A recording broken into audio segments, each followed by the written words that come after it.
Vai zemkopības ministram Armandam Krauzam bija taisnība? Meža draugs aptaujā pārliecinoši nobalsoja, ka Latvijā notiek īpašuma ekspropriācija komunistiskā stilā. Kāda vientuļa maza gailnīte, paņemsim uz mājiņām.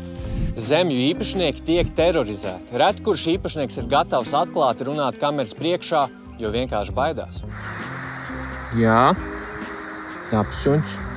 Jums liekas, ka mēs pārspīlējam? Meža īpašnieks Ants Malais ir tikai viens no retajiem, kurš bija gatavs stāstīt par savu pieredzi. Ar lielām pūlēm sazvanījos ar atbildīgiem cilvēkiem, lai man izskaidro, un kādas man ir iespējas, bet man principā tiešā tekstā norādīja, ka es riskēju to, ka man var ielikt kādu citu nogabalu, kas man vēl te ir palikuši kaut 4 hektāri. Tā kā piedraudēja praktiski? Nu, faktiski jā, bez mazliet varētu teikt tiešā tekstā, jo pētēt, tad man ir risks, ka man uzliks arī tur. Man teica, jā, tāds risks ir. Nu, kā man to tulkots, nezinu. Līdz ar to, kā saka, sēdies un nesprāgāt. Nu, principā tā bija tā sajūta, pie kā es paliku. Tad nezinu, jā, restīvi es tiku iedzīts bišķi zemē, jā, es padevos. Mēs varētu sargāt dabu kopā.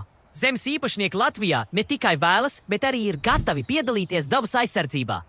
Ja valstī un aktīvistiem patiešām rūp daba, tad viņiem ir jāizbeidz terors pret zemes īpašniekiem un kopīgi jāveido jauna un taisnīga dabas aizsardzības sistēma.